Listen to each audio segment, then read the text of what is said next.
It's been a great conference. Are you glad you came? I know I am.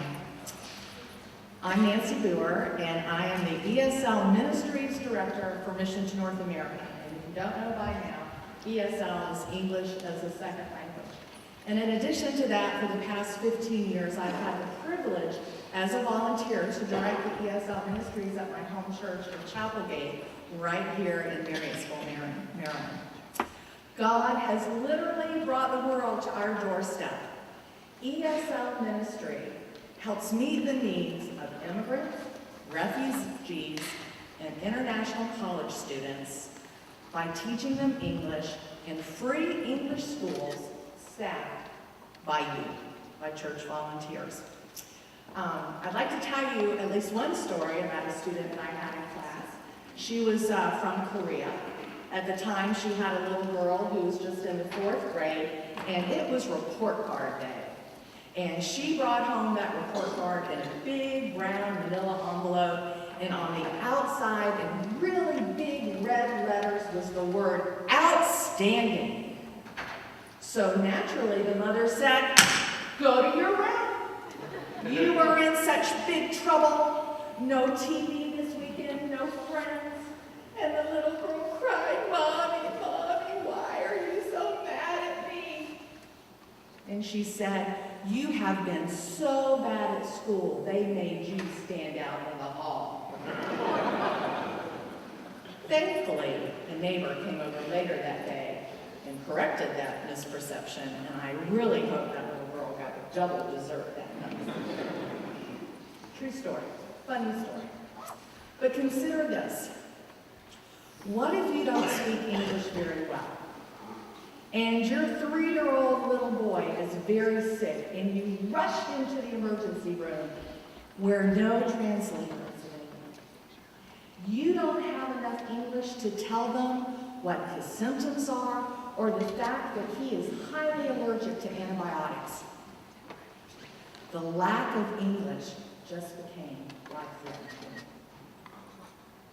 See, in ESL ministry, you get to obey 2 of Jesus' great commands. You literally get to reach the nations by simply loving your neighbor. Mercy really is at the heart of ESL ministry. God's mercy flows through us when we teach English to internationals that help them get better jobs, talk to their children's teachers, go to doctors. It is God's mercy flowing through us when we teach the customs and traditions of America to our students because they're puzzling to them. It's God's mercy flowing through us when we befriend them and actually invite them into our home for a simple meal. And it's God's mercy flowing through us when we love those students both inside the classroom and outside. When I think of mercy within the ESL ministry, I think of Hey Young. Hey Young was already Christian. She had a wonderful family. She was in her 30s. She had 3 beautiful little stair-step kids, 3 in a row. And she got pregnant at number 4. What should have been a joyous time was not. Because you see, with each of those pregnancies, she was deathly ill. She was on total bed rest from day 1. She couldn't do anything to help her family. So through the first 3 pregnancies, her mother was alive and moved in with them and helped them. But her mother had recently passed away. And she was in our English classes, and she went to her teacher and she said, "I have decided to get an abortion. I don't want one. I know it's wrong, but I have to take care of my husband and my other 3 children. I have no choice." Thank God a relationship had been built with her teacher in which she would share that. And the teacher quickly mobilized the rest of us teachers and even other groups within the church. And we took care of that family for 9 months. Volunteers went in and cooked the meals and cleaned the house and took the kids to music lessons and tutored them and whatever was needed. They came to her and had English classes with her by her bedside, and prayed with her and read the Bible with her. And because of that, there is a beautiful baby boy named Daniel in this world today. When I think of ESL ministry as mercy, I think of Josiah. I first met Josiah 3 years ago when she was 13. She walked into our ESL school wearing a pink bubble coat tightly wrapped around her, even though it was 80 degrees outside. That coat was her security blanket, and she wasn't moving it. Now, usually we only teach adults in our ESL school, but this family had called us. They were in crisis. They had nowhere else to turn. They had adopted her from China, and literally a Chinese representative just flew her to Baltimore and dropped her off at BWI. No instructions included. The family didn't speak Chinese. They didn't even know anyone who spoke Chinese. They decided to homeschool her, but the girl would hide in her room. She was terrified of the dad. They were at their wits' end, and somebody told them about our ESL school and that we can help them. Well, sure, we'll enroll her. Let's get her through registration. And so we're, just filling out the forms, and we thought, her English is so low. Let's find somebody that can translate. And we had a teacher who had been in China for 3 years, and so we brought him in, and well, first of all, she was terrified of him. He's a man. So we brought his wife out. Her Chinese wasn't quite as good, but we thought, okay, you'll feel safer. We quickly learned something that the adoption agency forgot to tell them. Mandarin was not her first language. It was Cantonese. So, in God's providence, one of my volunteers in her 60s, named Elaine, spoke Cantonese. She had come to America when she was 11 years old. So she kind of knew what it was like to come over as a teenager. And so we just thought, okay, we'll just have Josiah and Elaine meet for the first hour and speak in Cantonese. You should have seen Josiah's smile that first day she met Elaine, because the first time she'd been able to communicate in months. So she spoke Cantonese for the first hour. We put her in English classes the second hour. And then through God's providence, Elaine had a friend that spoke Cantonese that was a child psychologist. Only God, guys. You can't plan this. Brought her in, and we started learning things about Josiah that helped us, and then they could tell the parents and help them. First of all, the parents had no clue. Josiah did not want to be adopted. Nobody asked her if she wanted to come. They thought that she was in some horrible orphanage, so lonely, but the truth was her orphanage was more like an old folks' home taking care of children. In her mind, she had this great big family back in China that she had just been ripped from. And we were told that probably the older people at that home, they grew up during Mao's reign, probably had told Josiah that America was the great Satan. And that's where she is. No wonder this poor kid was messed up. So she's been in school for a while, and she's been meeting with Elaine, and Elaine has been using some Christian material with her in Cantonese, designed for her age group, and now it's Easter. Oh, I love Easter. We teach cultural Easter and, of course, the real meaning of Easter. I had the opportunity to give Josiah her very first Easter basket with peeps in it. You want to know what her first question was? Is that food?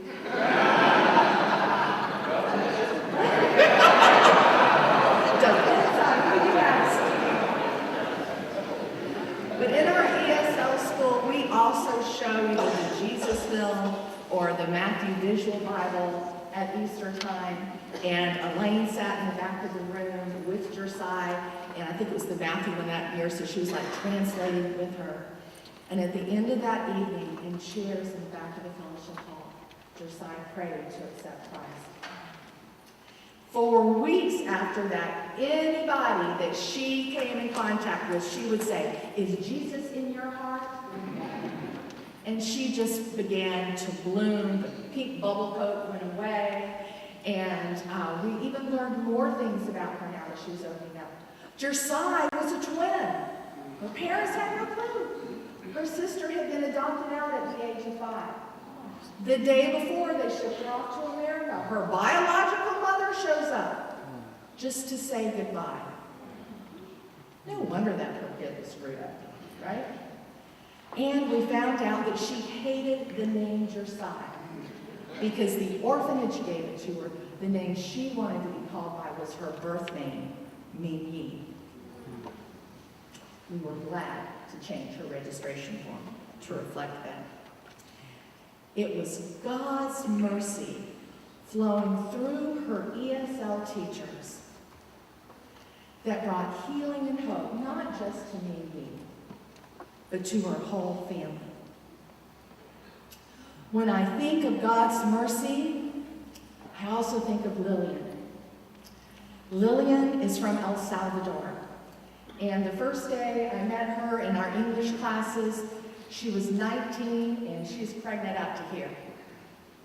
And her English was very, very low. Well, many of us volunteers, we're mamas and grandmas. What's the first thing we want to know? When's that baby due? Well, okay, you don't have to speak another language to be an English teacher. I want you to understand that classes are English immersion. But we have one guy, Mario, who's third-generation Cuban, who thought he could speak Spanish. So we brought him in. And we found out that baby was due in 10 weeks. And she lived in a home with 15 other adults, and only 2 of them had jobs. She didn't have a diaper. She didn't have a onesie. She didn't have a crib because she couldn't afford any of it. And she had been praying and asking God, please help my baby. And then someone brought her to our ESL school. With one phone call to moms, mothers of preschoolers, that baby was outfitted for 2 years. Car seat, crib, clothes, the whole 9 yards. With one call to our Good Sam's ministry, which is meals for people that are sick or new moms, they normally supply meals only for 2 weeks. They did it for 6 months. And they did it for all 1,600 people because they saw the need. Well, she only got to come to class 2 times before she went into labor, just 10 days later. And of course, they promised to have a translator there, and they didn't. So they call up Mario, and he comes. And at 11 o'clock that night, I get a phone call.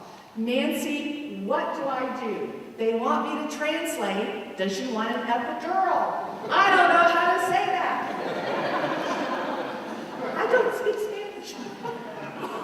But there was a lady in our church from Mexico, fluent Spanish, fluent English, and said she wished she could come on Wednesday nights, but she had to work those nights if I ever needed her, get a call. Guess she got called at 11:05. And she called the hospital, and she translated over the phone, and Lillian got that epidural, and she gave birth to this beautiful baby boy and named him Christian. And the Mercy Ministry doesn't stop there. Her English teachers went to her house to teach her English until she was strong enough to come back to class.